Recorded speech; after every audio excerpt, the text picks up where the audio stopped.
নবী নবী দয়া নবী নবী আমার তিরুরিয়া বাদশা হাবিবুল্লাহ এমন করে আল্লাহ নবী মদিনা শরীফে মদিনা জমিনেতে ইসলামের দাওয়াত দিতে লাগলো। এই যুবকের আব্বারা মদিনা শরীফে জমিনে সর্বপ্রথম যেই যুদ্ধটা হয়েছিল ওই যুদ্ধের নাম ছিল বদরের যুদ্ধ। ইসলামটা কেমন ভাবে এসেছে শোনেন, ইসলামটা অত সহজে আসে নাই করে মা, ইসলামের দাওয়াত অত সহজে আসে নাই। এমন করে নামাজ রোজাটা আমরা অত সহজে পাই নাই। সাহাবাদের মেহনত ছিল, সাহাবাদের কষ্ট ছিল, সাহাবারা কত সাহাবারা রক্ত ঝরিয়েছিল, সাহাবারা ঘর ছাড়া হয়েছিল, সাহাবারা জেলবন্দি হয়েছিল। সাহাবাদেরকে এমন করে উত্তপ্ত বালুর ওপরে শুইয়ে দিয়ে বুকের ওপরে পাথর চাপিয়ে দিয়ে ইসলামটা তবে এসেছে। সাহাবাদের অনেক সাহাবাদেরকে আগুনে পুড়িয়ে দেওয়া হয়েছে। জীবন্ত মানুষকে আগুনের মধ্যে ফেলে দেওয়া হয়েছে। ওই রকম ভাবে আপনার আমার এই আপনি আমি ইসলামটা পেয়েছি, অত সহজে ইসলাম আসে নাই। এমন করে যখন যুদ্ধটা হয়েছিল, সর্বপ্রথম যেই যুদ্ধটা হয়েছিল ওই যুদ্ধের নাম ছিল বদরের যুদ্ধ। কোন যুদ্ধ? ইসলামের প্রথম যুদ্ধের নাম কি? বদরের যুদ্ধ। কেন হয়েছিল? হওয়ার কারণটা কি?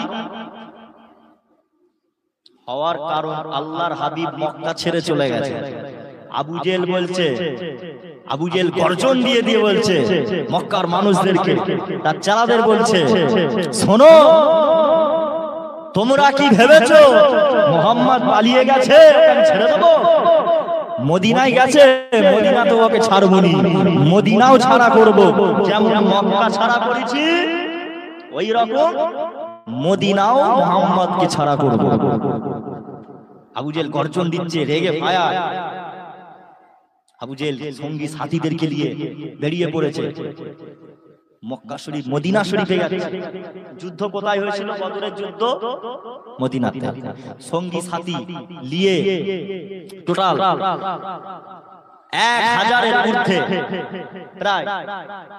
প্রায় 1000-এর ঊর্ধ্বে। অনেক হাদিসে অনেক রকম বর্ণনা আছে, বিভিন্ন হাদিসে সংখ্যার বর্ণনা। আবু জেল নিয়ে যাচ্ছে। আর সাহাবা কতজন কে জানে? এখানে হাত তোলেন। এতদিন ওয়াজ শুনছেন কত? 313। কত? 313। 313টা সাহাবা মক্কি জীবন থেকে মদিনার জীবন। বদরের যুদ্ধ হয়েছিল মদিনা শরীফের দ্বিতীয় হিজরি। কত হিজরি? দ্বিতীয় হিজরি, মানে দ্বিতীয় বছর। আল্লাহর হাবিব মদিনা শরীফে যেই বছর গিয়েছিলেন তার পরের বছরে বদরের যুদ্ধ হয়েছে, দ্বিতীয় হিজরি। আবু জেল সব দলবল নিয়ে যাচ্ছে মদিনার দিকে। আল্লাহর হাবিব সাল্লাল্লাহু আলাইহি ওয়াসাল্লামকে আল্লাহ পাক জিবরাইলের মাধ্যমে আগে থাকতে খবর দিচ্ছে, এই জিবরাইল যাও আমার হাবিবকে গিয়ে জানিয়ে দাও মক্কা থেকে আবু জেলের দলেরা, কাফের মুশরিকরা, তারা আমার হাবিবকে মারার জন্য, হত্যা করার জন্য, আমার হাবিবের অনুচর সাহাবাদেরকে মারার জন্য তারা যুদ্ধ করতে আসছে। জিবরাইল আগে থাকতে গিয়ে জানিয়ে দাও। আল্লাহর হাবিব সাল্লাল্লাহু আলাইহি ওয়াসাল্লাম সব জেনে গেলেন। জেনে গিয়ে সাহাবাদেরকে বলছেন, বাবা সাহাবারা, এবার সাহাবারা, আমি রাসূলুল্লাহ আল্লাহর হাবিব কিন্তু ডাইরেক্টলি বলতে পারছেন, সাহাবাদেরকে ডাইরেক্টলি যুদ্ধের ঘোষণা দিতে পারছেন না যে বাবা সাহাবারা তোমরা চলো যুদ্ধের ময়দানে চলো, যুদ্ধ হবে। এটা সাহাবাদেরকে আল্লাহর হাবিব ডাইরেক্ট বলছেন। কেন না? হুজুর পাক সাল্লাল্লাহু আলাইহি ওয়াসাল্লামের যে 313 জন সাহাবা ছিল, এই সমস্ত সাহাবারা অনেক অত্যাচার মক্কা শরীফে সহ্য করেছে। বিবি হারা হয়েছে, সন্তান হারা হয়েছে, ছেলে হারা হয়েছে, পরিবার পরিজন ফেলে রেখে মক্কা শরীফ থেকে মদিনায় চলে এসেছে। মদিনা শরীফে মক্কা শরীফ ছেড়ে চলে এসেছে কার খাতিরে? না আছে খাওয়া দাওয়া, না আছে ঠিকঠাক ভাবে খাওয়া দাওয়া করতো, কিছু পেত না। এত অত্যাচারের পরও সাহাবারা বলতো আমাদেরকে এত অত্যাচার করার পরও আমাদের কিচ্ছু মনে হয় না। যখনই আমরা আমার মুস্তাফার চেহারা মুবারক দেখি পুরো দুনিয়াটা আমরা ভুলে যাই। জোরে বলে, আরো জোরে, পুরো দুনিয়া ভুলে যায় মুস্তাফার চেহারা দেখলে। সাহাবা সুবহানাল্লাহ। আল্লাহ নবী নবী দয়া নবী নবী আমাদের দুনিয়া বাদশাহ হাবিবুল্লাহ মন করে ডাইরেক্টলি বলতে পারছে না, বাবা সাহাবারা চলো যুদ্ধের ময়দানে চলো। আল্লাহ নবী নবী দয়া নবীর মনটা খারাপ হয়ে আছে, কিভাবে সাহাবাদের বলবে? সাহাবারা আমার রাসূলুল্লাহকে জিজ্ঞাসা করলেন, ইয়া রাসূলুল্লাহ হাবিবাল্লাহ, হুজুর আপনি বলেন কেন আপনার মন খারাপ, কেন আপনার মন খারাপ? আমার রাসূলুল্লাহ এমন করে আল্লাহর হাবিব সাহাবাদেরকে বলতে লাগলেন, বাবা সাহাবারা তোমরা কি জানো আর আমি মুস্তাফা আমার জন্য তোমরা বিবি হারা হয়েছো, আমার জন্য তোমরা সন্তান হারা হয়েছো।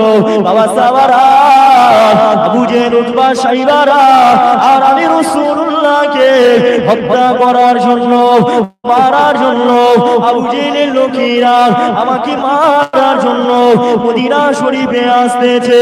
এ যুবকের আব্বারা তরুণেরা আল্লাহ নবী নবী দয়া নবী সাহাবা হুজুরেরা ওই সময় আল্লাহর হাবিবকে বলতে লাগলেন, ইয়া রাসূলুল্লাহ হাবিবাল্লাহ, হুজুর বেয়াদবি maaf করবেন, হুজুর আপনাকে ওরা মারতে আসছে, হুজুর আপনি চিন্তিত হবেন না, হুজুর আপনি দুঃখ পাবেন না, আমরা সমস্ত সাহাবারা আপনার সাথে আছি।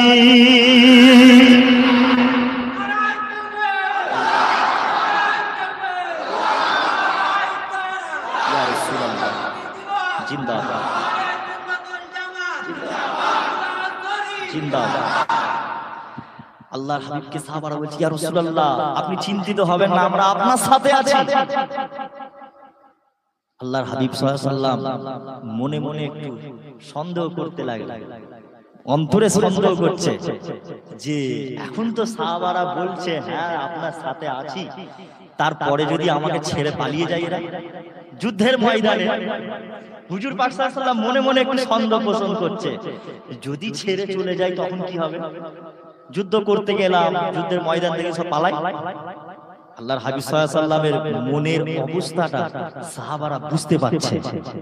কিছু কিছু সাহাবা বুঝতে পারছে যে আল্লাহর হাবিব সাল্লাল্লাহু আলাইহি ওয়াসাল্লাম অন্য কিছু ধারণা পোষণ করছে, যদি ছেড়ে চলে যায়। একজন সাহাবা সঙ্গে সঙ্গে বলছে, ইয়া রাসূলুল্লাহ আমি আপনার মনের অবস্থা বুঝতে পারছি, আপনার মনে মনে ধারণা হচ্ছে আপনি হয়তো ভাবছেন আমরা আপনাকে ছেড়ে দেব, যেমনটা মূসা আলাইহিস সালামের উম্মতেরা মূসা নবীর সাথে ব্যবহার করেছিল। এই ঘটনা কি জানেন? মূসা আলাইহিস সালাম, হযরত মূসা আলাইহিস সালাম যখন যুদ্ধ করতে গিয়েছিলেন, যুদ্ধের ময়দানে গিয়েছিলেন, যুদ্ধের ময়দানে যাওয়ার পরে সঙ্গী সাথীরা আগে থাকতে বলেছিল, হে মূসা, হে আমাদের নবী, আমরা আপনার সাথে আছি, সঙ্গে আছি, চলুন আমরা যুদ্ধ করব। কিন্তু যুদ্ধের ময়দানে গিয়ে কোরআনেই বর্ণনা আছে, যুদ্ধের ময়দানে গিয়ে মূসা আলাইহিস সালামের উম্মতেরা বলেছিল, হে মূসা তুমি তোমার আল্লাহর সাথে, তোমার রবের সাথে, তোমার রবকে নিয়ে থাকো, তুমি আর তোমার রব দুজনে মিলে যুদ্ধ করো, আমরা তোমার সাথে থাকতে পারবো না, আমরা পালাচ্ছি। সব কি করেছিল? পালিয়েছিল। যুদ্ধের ময়দান ছেড়ে মূসা নবীকে ফেলে রেখে সবাই চলে গিয়েছিল। সব কি বলেছিল? তুমি আর তোমার রব, তোমার খোদা যুদ্ধ করো, তোমরা দুজন মিলে, আমরা থাকতে পারবো না, আমরা আমাদের জীবন দিতে পারবো না। কেন আমাদের পরিজন আমরা তাদেরকে ছেড়ে কেন তোমার জন্য শহীদ হব? কেন আমাদের জীবন দেবো? উত্তরটা দেখেছেন? সাহাবা বলছে, ইয়া রাসূলুল্লাহ, আমরা অমন ব্যবহার আপনার সাথে করব না। হুজুর, আপনি নিশ্চিন্তে থাকুন, আমরা যুদ্ধের ময়দানে আমাদের শরীরে এক ফোঁটা রক্ত যতক্ষণ থাকবে, শরীরে নিঃশ্বাসটা যতক্ষণ থাকবে, ইয়া রাসূলুল্লাহ, আপনার জন্য, কোরআনের জন্য, আল্লাহর জন্য, ইসলামের জন্য আমরা শহীদ হতে রাজি আছি। জোরে জোরে আল্লাহু আকবার, ইয়া রাসূল। তারপর হুজুর পাক সাল্লাল্লাহু আলাইহি ওয়াসাল্লাম মনে একটু শান্তি পেলেন, না, এরা আমার মুসা নবীর উম্মতের মতন নয়, মুসা নবীর উম্মতের মতন নয়। এই তো আমার রাসূলুল্লাহ, আল্লাহ নবী দিন দুনিয়া বাদশা দোনো জানে সুলতান হাবিবুল্লাহ জানিয়ে দিলেন, এ দুনিয়া মানুষরা, আর আমি রাসূলুল্লাহ জানিয়ে দিলাম, আল্লাহ পাক যত নবী আলাইহিস সালাম দুনিয়া পাঠিয়েছেন, সমস্ত নবী আলাইহিস সালামের মধ্যে তাদের যত উম্মতি আছে, ওই উম্মতের মধ্যে সর্বশ্রেষ্ঠ হলো আমি নবী, আমার উম্মতি। এ দুনিয়া মানুষেরা, আমি রাসূলুল্লাহ জানিয়ে দিলাম, আমার উম্মতিরা যতক্ষণ পর্যন্ত আল্লাহ দয়ার জান্নাতে না প্রবেশ করবে, অন্যান্য নবী আলাইহিস সালামদের জন্য, তাদের উম্মতিদের জন্য আল্লাহ দয়ার জান্নাতে প্রবেশ করা আল্লাহ পাক হারাম করে দিয়েছে। এমন করে আমার রাসূলুল্লাহ তুমি জানে সুলতান আল্লাহ নবী দয়া নবী 313 জন সাহাবা নিয়ে আল্লাহ নবী বদরের প্রান্তরে রওনা দিলেন। আল্লাহ নবী তাবুর ভেতরে, বদরের ময়দানেতে তাবুর ভেতরে প্রবেশ করলেন। আল্লাহ নবী দয়া নবী আবার এমন করে আমার রাসূলুল্লাহ আল্লাহ পাকের দরবারে ঝরঝর করে কাঁদতে লাগলেন, আল্লাহ পাকের জমিনে কাঁদতে লাগলেন। ও আল্লাহ, আল্লাহ পাক আজকে আমার সাহাবারা, আল্লাহ পাক আজকে আপনি আমাদেরকে বিজয় দান করুন। আল্লাহ আমার সাহাবা 313 জন, আল্লাহ পাক আপনি গায়েবী মাদাদ করুন। কাফের বেদিনীরা, কাফের মুশরিকেরা, ইহুদিরা অনেক সংখ্যায় বেশি, আল্লাহ পাক আমাকে সাহায্য করুন। আমার রাসূলুল্লাহ জমিনের মধ্যে ঝরঝর করে কাঁদতেছেন। আমার আল্লাহ পাক জিবরাইলের মাধ্যমে, আল্লাহ পাক জিবরাইলের মাধ্যমে জিবরাইলকে পাঠিয়ে দিলেন, এ জিবরাইল যাও আমার হাবিবকে গিয়ে জানিয়ে দাও, আমি আল্লাহ পাক আমার হাবিবের দোয়াটাকে আমি আল্লাহ পাক কবুল করে নিলাম।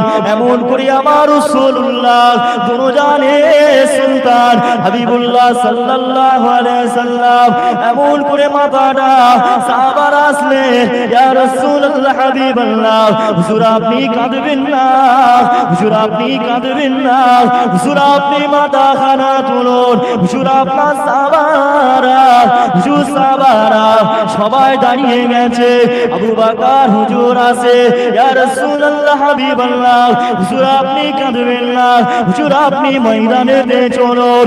আমার রাসূলুল্লাহ এমন করে আল্লাহ নবী দুরজানে সুলতান আল্লাহ নবী বদরের ময়দানে যখন গেলেন, আমার রাসূলুল্লাহ যুদ্ধের নেতৃত্ব দিতে লাগলেন।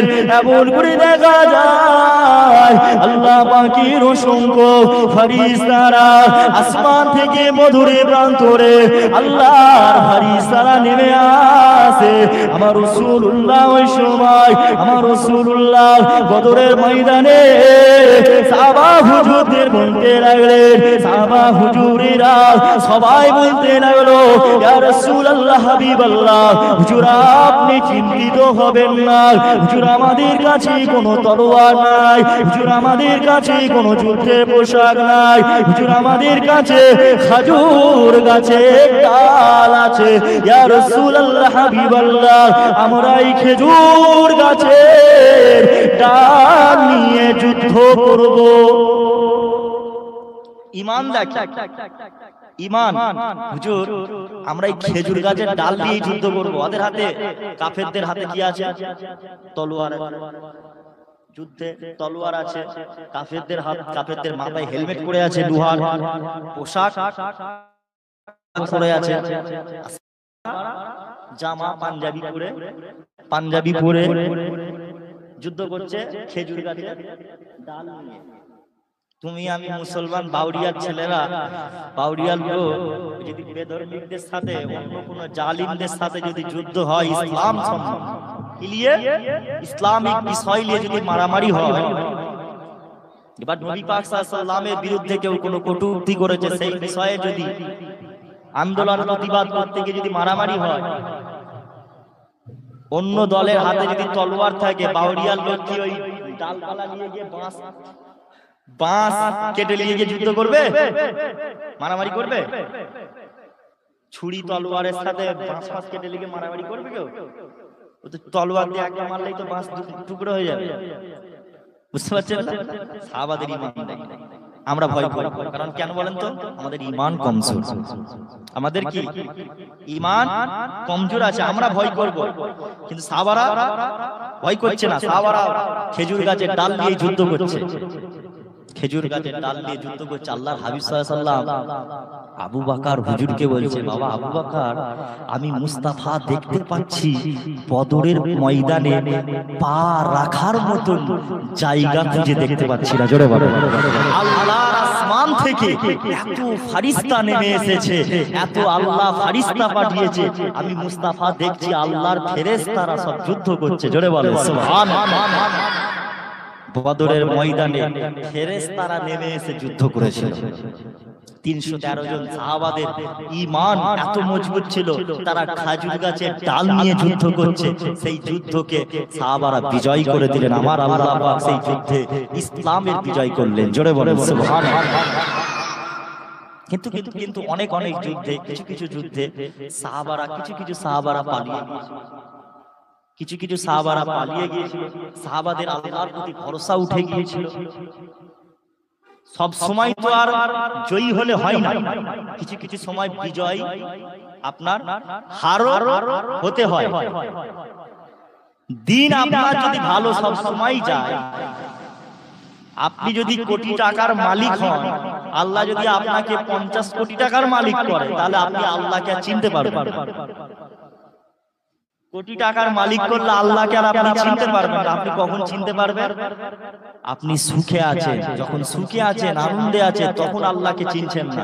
যখন আপনার একটা বিপদ আসছে, দুঃখ আসছে, তখন আপনি আল্লাহকে স্মরণ করছেন। এটা অধিকাংশ মানুষের হয় না? আমাদের যখন আনন্দে আছি, সুখে আছি, টাকা পয়সা ভালো ইনকাম হচ্ছে, ভালোভাবে দিন কেটে যাচ্ছে, ও খুব মজায় আছে, হো হো হো করে কাটিয়ে দিচ্ছি। আর হঠাৎ করে যখন একটা বিপদ চলে আসবে, ঘাড়ের উপর মাথার উপর একটা বিপদ চলে আসলে, তখন আমাদের মনে হয় আর রাস্তা একটাই আছে, আল্লাহ বাঁচাবে। তখন আল্লাহকে স্মরণ করে। বুঝতে পারছেন না? তো ঠিক মাঝে মধ্যে কিছু যুদ্ধে তো আল্লাহ হার মানিয়েছিলেন। আমার আল্লাহ যদি চাই, ইসলামের বিজয় সব সময় করতে পারে। ইসলামের আলো মানুষের অন্তরে আল্লাহ চাইলে অটোমেটিক ঢুকিয়ে দিতে পারে। আল্লাহ চাইলে বাউরিয়ার এই কাদিরচরা গ্রামের প্রত্যেকটা মানুষের অন্তরে হেদায়েতের নূর পয়দা করে দিতে পারে। পারে না? কাদিরচরার 500 জন মানুষ থাকলে 500 জনের মানুষের ভেতরে আল্লাহ নূর, হেদায়েতের নূর পয়দা করে দেবে। সবাই মদ গাঁজা সব খাওয়া বন্ধ করে দেবে, দিয়ে নামাজ কালাম পড়বে। এটা আল্লাহ পারে। কিন্তু আল্লাহ পরীক্ষা করে কিছু সময়। সবাইকে আল্লাহ পরীক্ষা করে। বিবেক দিয়েছে, বুদ্ধি দিয়েছে, তুমি তোমার বুদ্ধিতে বিবেকে বিবেচনা করো, কোনটা ঠিক কোনটা বেঠিক, কোনটা ভালো হবে কোনটা খারাপ হবে। আল্লাহ চাইলে ফিলিস্তিনের মুসলমানদেরকে বিজয় করে দিতে পারত। ফিলিস্তিনের মুসলমানেরা যেভাবে মার খেয়েছে, যেভাবে শহীদ হয়েছে, আল্লাহ চাইলে ইসরায়েলকে ধ্বংস করে দিতে পারতেন। কিন্তু কেন করলেন? অন্য বেধর্মীরা তারা প্রশ্ন তুলছে, তোমার আল্লাহ কি করছে? তোমাদের আল্লাহ কি করছে? ফিলিস্তিনের মুসলমানদের বাঁচাতে পারছে না, তোমরা যে আল্লাহকে ডাকছো তোমাদের সেই আল্লাহ কি করছে? তার ফিলিস্তিনের মুসলমানেরা সব মরে যাচ্ছে, শহীদ হয়ে যাচ্ছে, ইসরায়েলের লোক বিজয় হয়ে যাচ্ছে, সব মেরে দিচ্ছে, শহীদ করে দিচ্ছে। বেধর্মীরা মাথায় তাদের এই প্রশ্নটা আসে। যখন কোনো মসজিদ অনেক সময় তলিয়ে যায়, নদী ভেঙে নদীর ধারে, ভিডিও এরকম আছে, নদীর ধারেতে আপনার মসজিদ, নদীর বাঁধ ভেঙে গেল, মসজিদও ভেঙে চলে গেল। বেধর্মীরা প্রশ্ন তুলছে কি কমেন্ট বক্সে, আপনার আল্লাহ কি করছে? ইসলাম ধর্মের আল্লাহ তোমরা যাকে আল্লাহ বলে মানো, তোমার আল্লাহ কি করছিল? মসজিদ থেকে বাঁচাতে পারলো নি? বুঝতে পারছো না? তোমার আল্লাহ কি করছে? আল্লাহ সব দেখছে, সব ঠিক আছে, আল্লাহ শুধু পরীক্ষা করছে। সব যদি আল্লাহ সব যদি ভালোই করে দেয়, সবাইকে ঠিকই করে দেয়, তাহলে সবাই তো জান্নাত পেয়ে যাবে, ঠিক কি না? আল্লাহ জাহান্নামও তৈরি করেছে, জান্নাতও ভর্তি করবে, জাহান্নামও মানুষকে দিয়েই ভর্তি করবে। জাহান্নামও মানুষে যাবে, জান্নাতও মানুষে যাবে। তবে আল্লাহ কিন্তু চাই না আমার বান্দারা জাহান্নামী হোক, এটা আল্লাহ চাই না। আমরা তো ফিরি ফিরি মুসলমান হয়েছি, আমরা ইসলাম ধর্ম মায়ের পেট থেকেই হয়ে গেছি। ইসলাম ধর্মে আমরা কলমা মায়ের পেট থেকেই হয়ে গেছি, পাইনি? আমরা কিভাবে বুঝবো? আমরা এই জন্য ইসলাম সম্বন্ধে অনুধাবন করতে পারছি না, বুঝতে পারছি না নামাজটা কিভাবে হয়েছে, রোজার পিছনে কতটা কষ্ট, ইসলামের আলোটা জ্বলার জন্য সাহাবারা কি রক্ত ঝরিয়েছিল, তারা রক্ত ঝরিয়েছে, আর আমরা শুধু মদের বোতল বাউরিয়াতে ছড়াচ্ছি। আমরা তলোয়ার নিয়ে, ডিজে বক্স নিয়ে বাউরিয়ায় হো করতেছি নবী দিবসের সময়।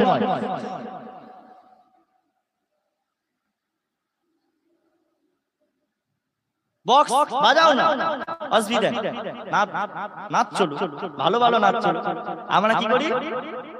ছেলেরা কি করে? বাউরিয়ার ডিজে বক্স নিয়ে হই হই করতেছে, নবী প্রেম দেখাচ্ছে, প্রেম। আমরা হুজুরকে ভালোবাসি, কেমন প্রেম? হাত তুলে তুলে ড্যান্স হচ্ছে। মহরমের সময় একটা ভিডিও দেখলাম, এখানে এই বাউরিয়ায় কোন জায়গায় জানি না ঠিক, তবে আমাকে একটা ছেলে পাঠিয়েছিল, এই সন্তোষপুর কদমতলা একজন পাঠিয়েছিল। মেয়েরা দুটো তিনটে মেয়ে দেখলাম উপরে দুতলায়, তারা ড্যান্স করছে। মহরমের ওইটা মিছিল, বুঝলেন, মহরমের মিছিল। আর সব ছেলেরা ওই মেয়েটার দিকে তাকিয়ে, মেয়েটাও হাত তুলে তুলে নাচছে, আর ছেলেগুলো সব ড্যান্স করছে, হাত তুলে তুলে হই হই হচ্ছে মেয়েটার দিকে তাকিয়ে। এখন বলেন, ওরা কি আসলে ইমাম হোসাইন হুজুরের সত্যিকারের প্রেমী? ইমাম হোসাইন বলেছিল, তোমরা আমার নাম করে বক্স নিয়ে, তখন যদিও বক্স ছিল না, আমি এক্সাম্পল বলছি, তোমরা আমার নাম করে ওই রকম ভাবে মেয়েদেরকে নিয়ে হো করবে, ওই রকম ভাবে প্রকাশ করবে। ইমাম হাসান হুসাইন বলেছিল, ইমাম হুসাইন কি করেছিল? ইমাম হুসাইন হুজুরকে কি শহীদ করতে পারতো? বলেন, পারতো?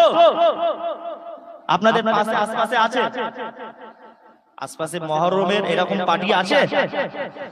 আছে, পাশেই আছে, তাই তো? একদম সব মাইকের আওয়াজ শুনতে পাবে তো? শুনুক, যার ভালো লাগবে আসো, দেখি এখানে এসো, তারপরে বসে আলোচনা করি। ইমাম হুসাইনকে জিন্দেগিতে শহীদ করতে পারতো না। যতদিন ইমাম হুসাইন হুজুর হায়াতে জিন্দেগিতে থাকতেন, কোনদিন ইমাম হুসাইন হুজুরকে শহীদ করতে পারতো না। কারণ কি জানেন? ইমাম হুসাইন হুজুর যুদ্ধ করেন। কি বললাম? ইমাম হুসাইন হুজুর যুদ্ধ করেন। যুদ্ধ করেছে তাহলে কে? ইমাম হুসাইন হুজুর যখন যুদ্ধের ময়দানে গেলেন, ইমাম হুসাইন হুজুর বললেন, খিমার মধ্যে যান, একটা পুরাতন পাগড়ি পাবে, ওই পাগড়িটা আমাকে এনে দাও।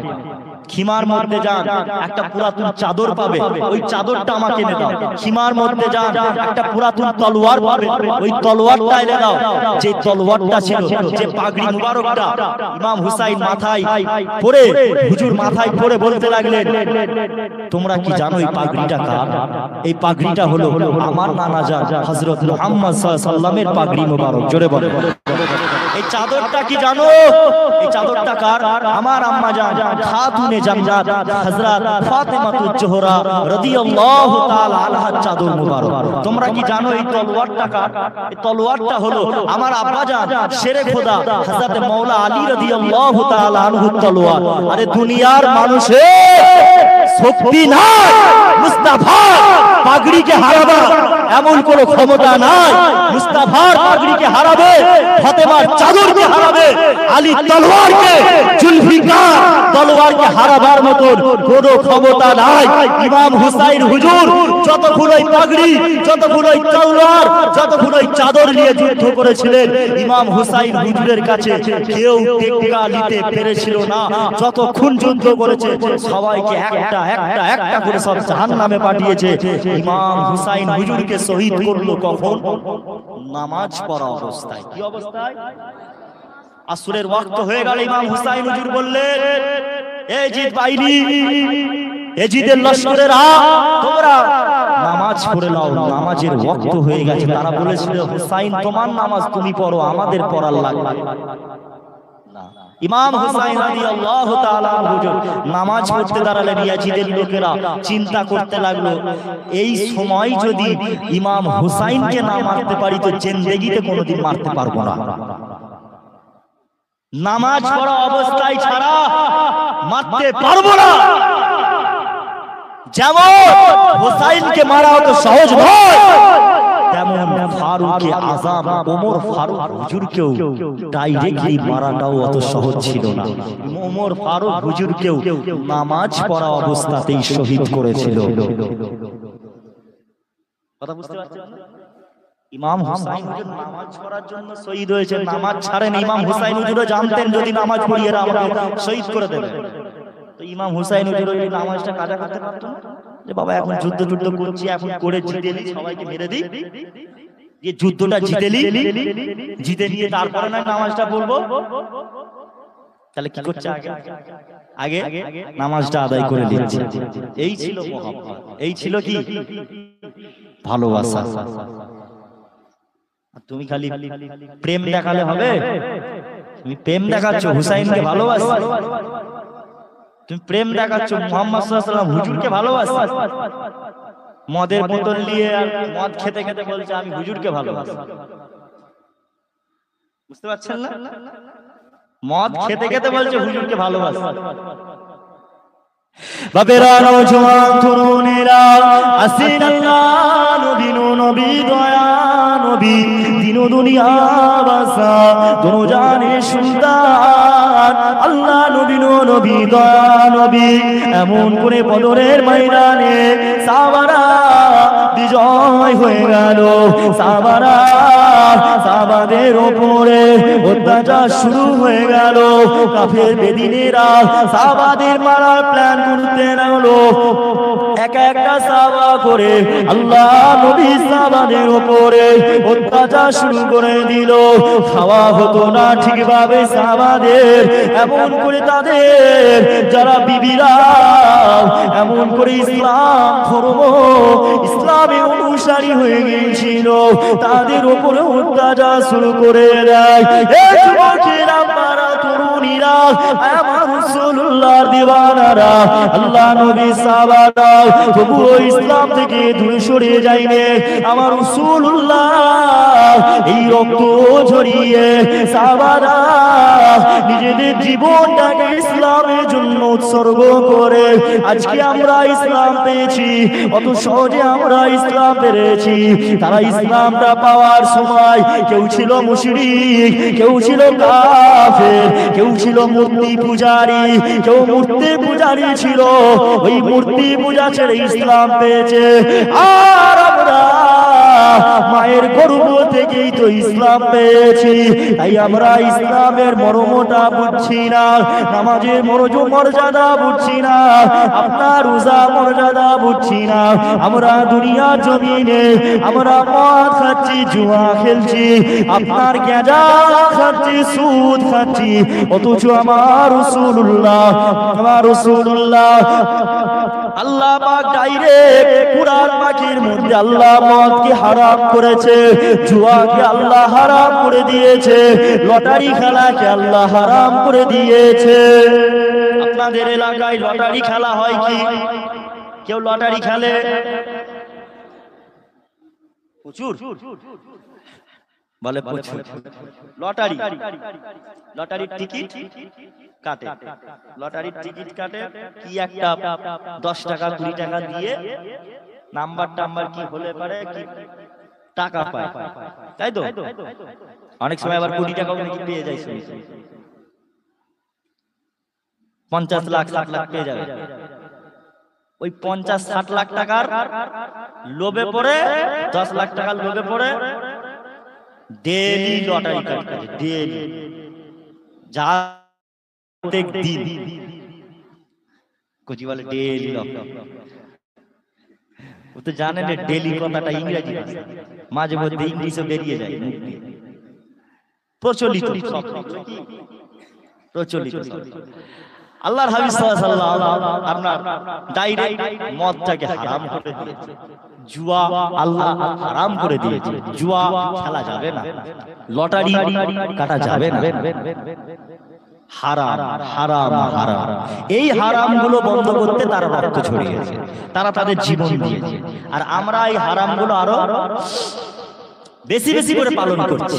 আমাদের সমাজ বেশি বেশি করে পালন করছে। কেন পালন করছে না? এরা মায়ের পেট থেকে মুসলমান, এরা যদি মায়ের পেট থেকে যদি কাফের হতো, মায়ের পেট থেকে যদি বেধর্মী হতো, তবে এরা ইসলামের মর্মটা বুঝতো। বুঝতে পারছেন না?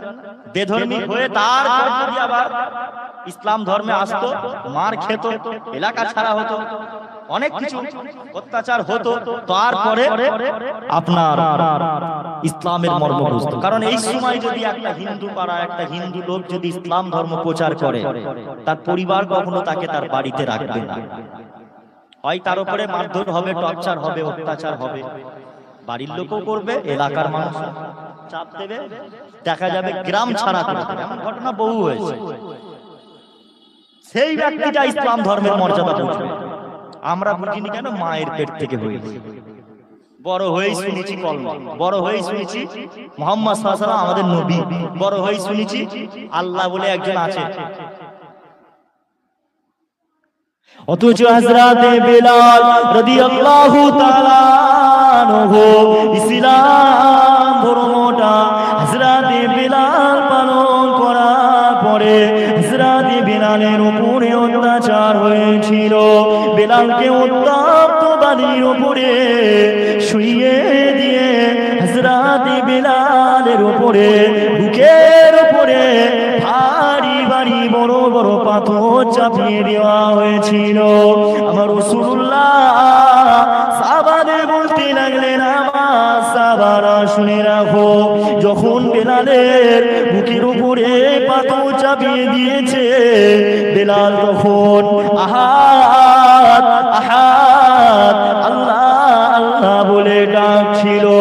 আমার রাসূলুল্লাহ বললেন, বাবা সাহাবারা, দুনিয়া সমগ্র মানুষের, আমার সমগ্র উম্মাতির আল্লাহ বলা আওয়াজটা যদি মিজানে দাঁড়ি পাল্লায় এক পাল্লায় রাখা হয়, সবাইয়ের আল্লাহ বলা আওয়াজটা যদি এক পাল্লায় রাখা হয়, আমার বেলালের আল্লাহ বলা আওয়াজটা, আমার বেলালের আহাদ বলা আওয়াজটা, আল্লাহ বলা আওয়াজটা যদি আর এক পাল্লায় রাখা হয়, আমার বেলালের পাল্লাটা, আল্লাহ বলার পাল্লাটা ভারী হয়ে যাবে।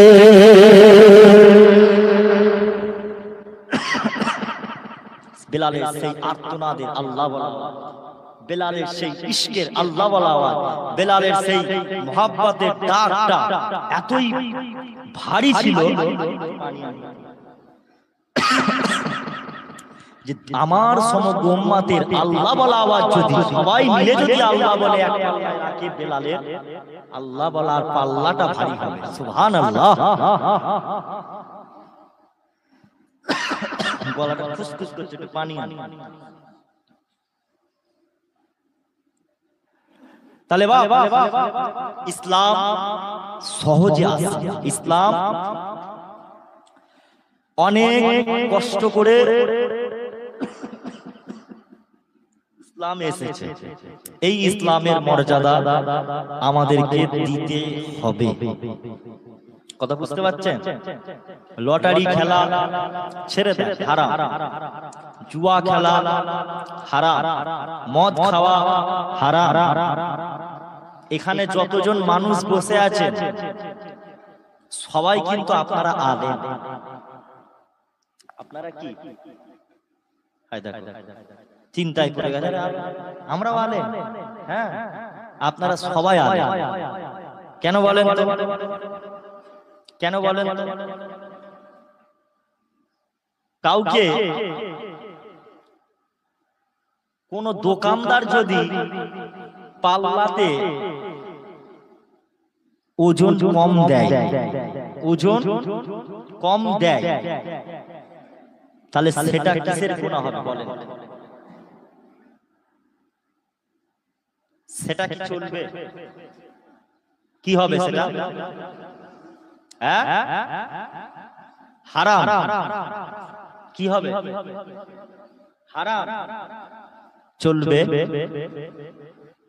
না। মদ খাওয়া কি হারাম? সুদ খাওয়া কি হারাম? জেনা করা কি? ব্যভিচার করা কি? পরের মাল মেরে খাওয়া, ওজনে কম দিয়া,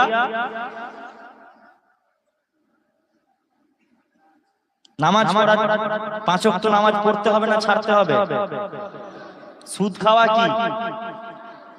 হ্যাঁ, হারাম। বন্ধন লোন নেওয়া তো সবই জানে। তাহলে যেগুলো করা যাবে তো সবই জানে, কোনটা যাবে না কোনটা যাবে। তাহলে সব কি জানেন তো? তা আপনারাও তো আলেম। আলেম মানে কি?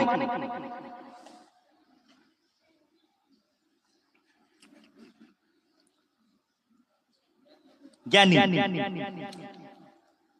ইসলামের ইলম শিক্ষা করা কি ফরজ?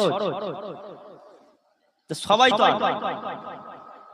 সবাই কি আলেম। ইসলামের শিক্ষা করা ফরজ। কেমন শিক্ষা? আপনাকে কি মাদ্রাসায় যেতে হবে? এইটা কিন্তু আলেম ওলামারা বলে না, বক্তারা বলে, আলেমরা বলে ইসলামের ইলম শিক্ষা করা ফরজ, আল্লাহর হাবিব বলেছে। সবাই জানে, কিন্তু কোন ইলম, কেমন ভাবে শিক্ষাটা ফরজ, কোনটা শিখলে আমি ফরজটা আদায় করলাম। যারা মাদ্রাসায় পড়েন তারা কিভাবে ফরজটা আদায় করবে? যারা বৃদ্ধ হয়ে গেছে, বয়স্ক মানুষ, পড়াশোনার আর বয়স নেই, যারা বাংলা পড়তে পারে না, আরবি পড়তে পারে না, তাহলে তারা কিভাবে শিক্ষাটা, ইলম শিক্ষা ফরজ যে আল্লাহ করেছে, এই ফরজটা কিভাবে আদায় করবে? আলেমদের কিন্তু এই হাদিসের দ্বারা এই কথাগুলো বলার দরকার আছে। নালে মানুষ আমরা সবাই শুনেছি ইলম শিক্ষা করা ফরজ, ইলম শিক্ষা করা ফরজ বেশক, তবে আপনাকে যে মাদ্রাসাতেই যেতে হবে, পড়তে হবে এমন বলেন। ইলম শিক্ষা করা বলতে, ইলম বলতে ফরজ বিষয় কি না, হারাম হালাল শরিয়তের বিধান কোনটা জাত করা যাবে আর কোনটা করা যাবে না। গান বাজনা শোনা কি তো সব জানি, তাহলে তো আলেম হয়ে গেল।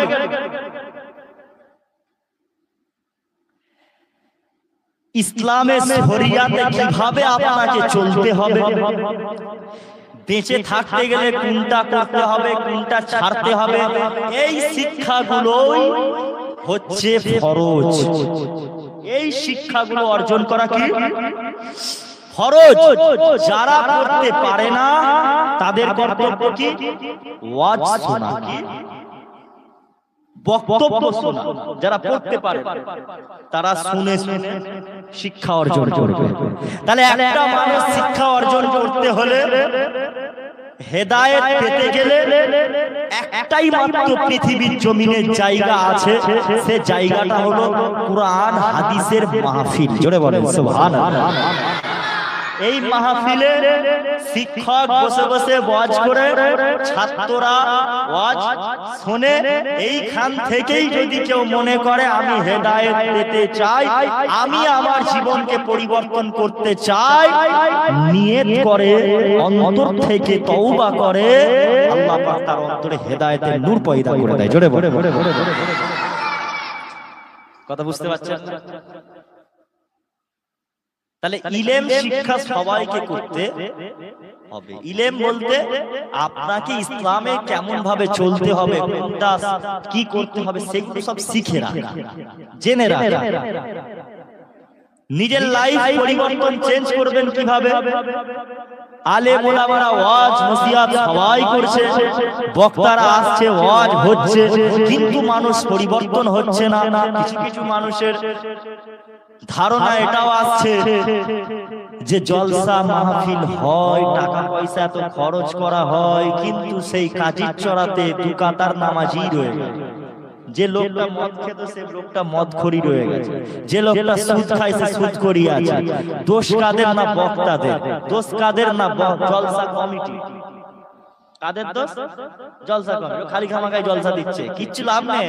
ও সব শুনবে, আবার সে যেমন কি সব তেমনই হয়ে যাবে, গেঁজাখুরি রয়ে যাবে। আচ্ছা, বক্তাদের কি দোষ?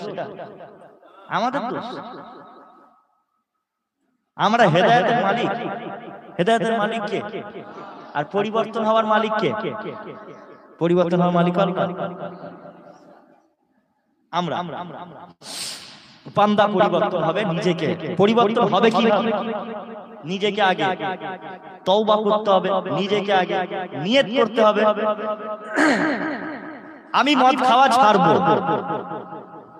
এখন আমি যদি মদ চলছে চলুক, হ্যাঁ, আল্লাহ যখন সময় দেবে ঠিক খাওয়া ছেড়ে দেবো। কিছু কিছু মানুষ বলে হ্যাঁ একটু বয়স হলে তারপরে নামাজ পড়বো।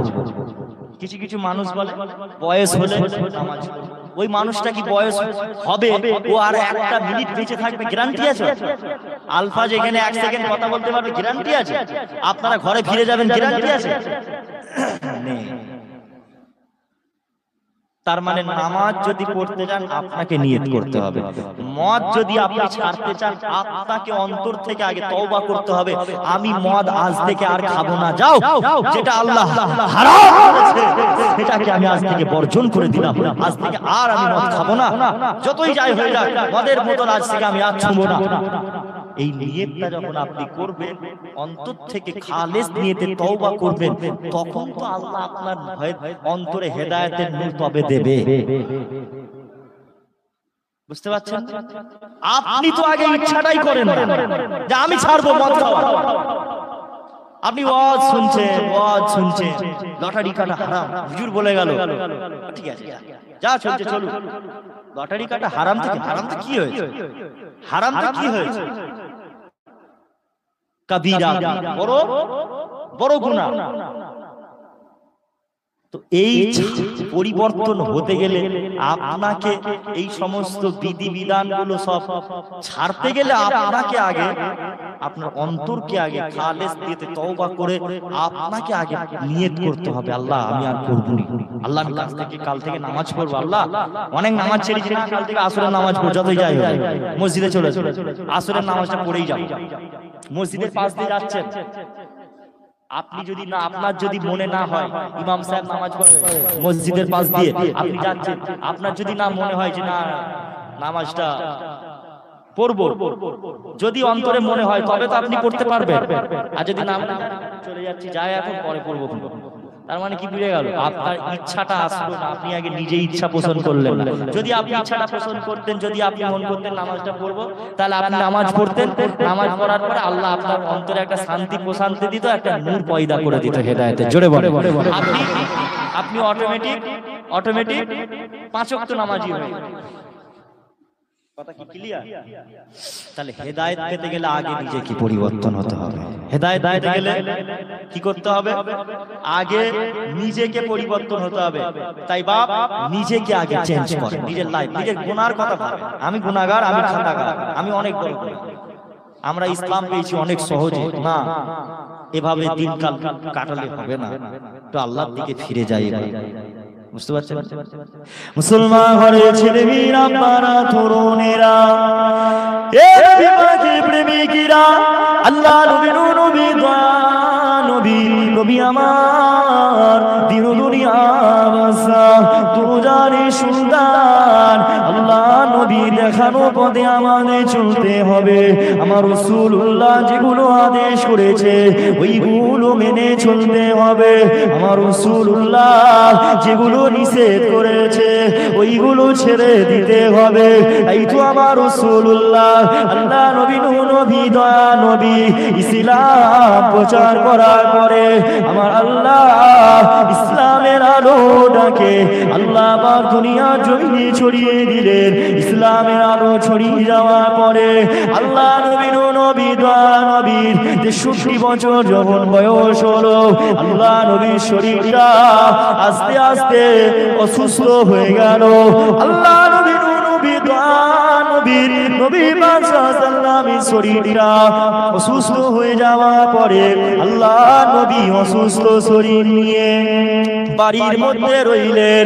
আল্লাহ নবী যখন নামাজের ওয়াক্ত হলো, যখনই নামাজের টাইম হতো, আল্লাহ আমাদেরকে ডাকতেন, বাবা সাহাবারা আর আমি রাসূলুল্লাহ আমার কাছে আসো, বাবা তোমরা আমাকে নিয়ে চলো, নামাজটা আমি আদায় করে আসি। আল্লাহ নবীর শরীরটা এত অসুস্থ হয়ে গিয়েছিল, আমার রাসূলুল্লাহ সাহাবাদের কাঁধেতে ভর করে আল্লাহ নবী মসজিদে নববী শরীফে সাহাবাদের সাথে আল্লাহ নবী নামাজ আদায় করতেন। এই যুবকেরা, আপনারা তরুণেরা, আল্লাহ নবীর শরীরটা অসুস্থ আস্তে আস্তে বেড়ে গেল। আমার রাসূলুল্লাহ জ্বর আস্তে আস্তে বেড়ে গেল। কি হয়েছে? হুজুরের শরীর অসুস্থটা কিসে? জ্বর হয়েছিল। কি জ্বর? জ্বরেতে শরীর অসুস্থ হয়ে যাচ্ছে, শরীর উত্তপ্ত হয়ে যাচ্ছে। আল্লাহর হাবিব সাল্লাল্লাহু আলাইহি ওয়াসাল্লাম শরীর অসুস্থ হয়ে গেলেন, সাহাবাদেরকে ডাকছেন, নবী ফাতেমাকে ডাকছেন, ফাতেমা ফাতেমা আমি মনে হয় আর বেশি দিন বাঁচব না, বেশি দিন আমি আর দুনিয়ায় মনে হয় থাকতে পারবো না। ফাতেমাকে শিক্ষা দিয়ে যাচ্ছে, ফাতেমাকে বলছে দুনিয়ায় কেমন ভাবে চলবে, কেমন ভাবে থাকবে সব বলে দিয়ে যাচ্ছে। ফাতেমা রাদিয়াল্লাহু তাআলা ঝরঝর করে কাঁদছে। আল্লাহর হাবিব সাল্লাল্লাহু আলাইহি ওয়াসাল্লাম দুনিয়া থেকে বিদায় নিয়ে নেবেন। ফাতেমা বহুত ভালোবাসে, মেয়ে বাপকে তো ভালোবাসবে। হযরত ফাতেমা এমন করে কাঁদতে লাগলেন। আল্লাহ নবী নবী দয়া নবী নবী আমার দোজানে সুলতান ফাতেমাকে বললেন, ফাতেমা কেঁদো না, কেঁদো না। ফাতেমা আমি রাসূলুল্লাহ জানিয়ে দিলাম, আমি নবী পাক চলে যাওয়ার পরে তোমার সাথে আমার খুব তাড়াতাড়ি আমার সাথে তুমি মিলিত হবে, তোমার সাথে আমার খুব তাড়াতাড়ি আবার দেখা হবে। ফাতেমা বুঝতে পেরে গেলেন যে ফাতেমা বেশি দিন বাঁচবে না। আল্লাহ নবী দুনিয়া থেকে পর্দা নেওয়ার পরে হযরত ফাতেমা জোহরা রাদিয়াল্লাহু তাআলা আনহা আল্লাহ নবী চলে যাওয়ার 2 বছর পরে ফাতেমা দুনিয়া থেকে পর্দা নিয়েছিলেন। যখন নবী বললেন তখন ফাতেমা হাসতে লাগলেন। তখন মনটা শান্তি হলো যে না, আব্বাস জানের সাথে আবার খুব তাড়াতাড়ি আমার দেখা হবে, মানে একসাথেই থাকবো এবার। তবে আমার নবী কি জিন্দা নাকি মুর্দা? কিছু কিছু লোক বলে না নবী মরে গেছে, হ্যাঁ নাউজ, কি কিছু লোক কি বলে নবী মারা গেছে, কিন্তু আমার নবী মারা যায়। আমার নবী কি জিন্দা, কিয়ামত পর্যন্ত আমার হুজুর হায়াতুন নবী। জোরে বলে আমার মুস্তাফা আজকে দেখতে পাচ্ছে যে এই কাদিরচরা গ্রামের কিছু মানুষেরা তারা আজকের এই মাহফিলটা কায়েম করেছে, এটা মুস্তাফাও দেখতে পাচ্ছে। জোরে বলে সুবহানাল্লাহ। দেখতে পাচ্ছে না? হুজুরের কাছে পৃথিবীটা একটা ছোট্ট পিয়ালার মতো। হুজুর সব দেখছে, সব দেখছে কোন উম্মত কি করছে। হায়াতুন নবী, জিন্দা নবী, আল্লাহ নবী নবী, দয়া নবী নবী আমার, দিন দুনিয়ার বাদশা, দোনো জানের সুলতান। আল্লাহ হাবিব সাল্লাল্লাহু এমন করে সাহাবাদের ডাকলেন, সাহাবারা সবাই ঝরঝর করে কাঁদে, সবাই ঝরঝর করে কাঁদে। সাহাবারা মদিনার মানুষেরা সবাই কাঁদতে লাগলেন। আল্লাহ নবী শরীর অসুস্থ হয়ে যাওয়ার আগে মক্কা শরীফে মক্কা বিজয় হওয়ার পরে আল্লাহ নবী ভাষণ দিয়েছিল মক্কা বিজয়ের সময়, এ মক্কাবাসীরা, এ দুনিয়ার মানুষেরা, আমি মুস্তাফা শিক্ষা দিয়ে গেলাম, আমি তোমাদের মাঝে দুটো জিনিস রেখে গেলাম, একটা হলো কুরআন আর একটা হলো আমার সুন্নাত। দুটো জিনিস আমি রেখে গেলাম, কুরআন সুন্নাত। এই কুরআন সুন্নাতকে, আমার সুন্নাতকে যে আঁকড়ে ধরতে পারবে সে অবশ্যই অবশ্যই জান্নাতি। সুন্নাত হাদিস, আমার হাদিস মোতাবেক যে চলতে পারবে। সুন্নাত মানে কি? আল্লাহর হাবিব সাল্লাল্লাহু আলাইহি সাল্লাম দুনিয়ায় যেভাবে চলেছে, তিনার কথাবার্তা, উঠা বসা, চাল চলন যা ছিল, গোটা 63 বছরের জিন্দেগিতে যা করেছেন, যা বলেছেন, যা করার আদেশ দিয়েছেন, সেগুলো সব সুন্নাত। তিনি নিজে যেগুলো করেছেন সেগুলো সব সুন্নাত। তিনারও সুন্নাত আছে, সাহাবাদেরও সুন্নাত আছে। সাহাবারা যেগুলো করেছে সেগুলো কি সুন্নাত? আমরা 20 রাকাত তারাবির নামাজ পড়ি না, এটা কাজ সুন্নাত। হযরত ওমরের সুন্নাত। আল্লাহর হাবিব বলেছে আমার সুন্নাত ও আমার সাহাবাদের সুন্নাত তোমরা মেনে চলো, কারণ আমার সাহাবারা হচ্ছে আসমানের একটা তারকা। জোরে বলেন সুবহানাল্লাহ।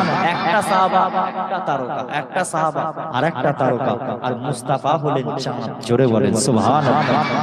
মুস্তাফা কি? চাঁদ। কারণ সাহাবারা বলতেন আমার নবী পাক সাল্লাল্লাহু আলাইহি ওয়াসাল্লামের চেহারা মুবারক দেখলে মনে হয় চাঁদের থেকেও আরো সুন্দর। হুজুর জোরে বলেন সুবহানাল্লাহ। এ তরুণীরা, এ নবী পাকের প্রেমিকরা, আল্লাহ নবীর নবী, দোয়া নবী, নবী আমার দোজানের সুলতান। আল্লাহ নবী এমন করে শরীরটা অসুস্থ হয়ে গেল, আমার রাসূলুল্লাহ দুনিয়া থেকে বিদায় নিয়ে নেবেন। আল্লাহ নবী বিদায় নেওয়ার আগে সাহাবাদেরকে বললেন,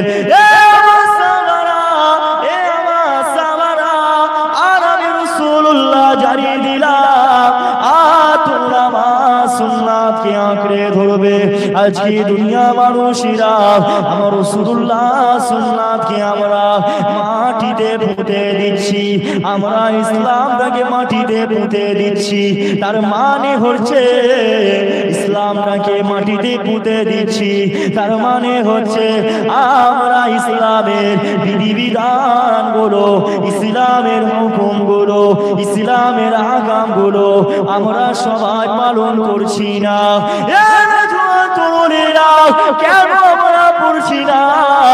কেন আমরা এই ইসলাম থেকে দূরে সরে যাচ্ছি, এর কারণটা হলো আমরা গুনাহ করে করে আমাদের অন্তর কালো হয়ে গেছে। আমরা গুনাহগার, আমরা খাতাকার, অথচ আমার রাসূলুল্লাহ দুজানে সুলতান আল্লাহ হাবিব দুনিয়া বাদশা হাবিবুল্লাহ কত কষ্ট, কত মেহনত করেছিল, সাহাবারা কত মেহনত করেছিল। আল্লাহ নবী নবী দয়া নবী এমন করে তিনার শরীরটা অসুস্থ হয়ে গেল। আল্লাহর হাবিব দুনিয়া থেকে বিদায় নিলেন। ইন্না লিল্লাহি ওয়া ইন্না ইলাইহি রাজিউন। সাহাবারা সবাই, মদিনার মানুষেরা সবাই কাঁদতে লাগলো। নবী জান নবী দুনিয়া বাদশা হাবিবুল্লাহর নাই। সাহাবারা পাগলের মতন ছুটাছুটি করতে লাগলো। সাহাবারা পাগলের মতন ছুটাছুটি করতে লাগলো। এ যুবক তরুণেরা, আল্লাহ নবী দয়া নবী এমন করে দুনিয়া থেকে বিদায় নেওয়ার পরে আল্লাহ নবী প্রথম খলিফা হযরতে সিদ্দিকে আকবর, হযরতে সিদ্দিকে আকবর আবু বকর সিদ্দিক রাদিয়াল্লাহু তাআলা আনহু ইসলামের খলিফা হলেন। ইসলামের খলিফা হলেন, ইসলামের সিংহাসনে বসলেন, ক্ষমতার নেতৃত্ব দিতে লাগলেন। কিভাবে ইসলাম প্রচার হবে, কিভাবে নামাজ প্রচার হবে, কিভাবে মদিনার মক্কা মানুষেরা চলবে, কিভাবে মদিনার মানুষেরা হারাম থেকে মুক্ত থাকবে, মদ জুয়া থেকে মুক্ত থাকবে। সাহাবা হযরতে আবু বকর এই ক্ষমতায় বসেছিলেন।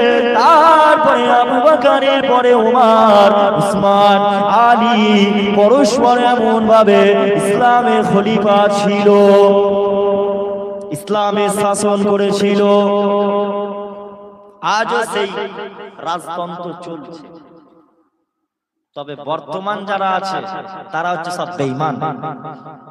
তারা কি ভালো নয়, খুব খারাপ লোক। আরবে বর্তমান যারা ক্ষমতায় আছে আরব দেশে, ওরা কেউ ভালো, ওরা আরব দেশে হুজুরের দেশে ওরা মদটাকে চালু করে দিয়েছে, হুজুরের দেশে ওরা সিনেমা হলটাকে চালু করে দিয়েছে, হুজুরের দেশে আপনার বিভিন্ন নোংরা কাজ চালু করে দিয়েছে। এই খলিফাগুলো একটা সময় আসবে, এই খলিফার মাঝে আরব দেশেও ঝামেলা হবে। একটা সময় আসবে যখন ঝামেলা হবে খলিফা নিয়ে। কি নিয়ে? খলিফা। তিনটে ভাই, তিন ভাই হবে, তিন ভাইয়ের মধ্যে তিন ভাই ঝামেলা করবে। কে হবে খলিফা? আরব দেশের প্রেসিডেন্ট কে হবে? বুঝতে পারছেন না? একটা সময় আসবে ঝামেলা হবে।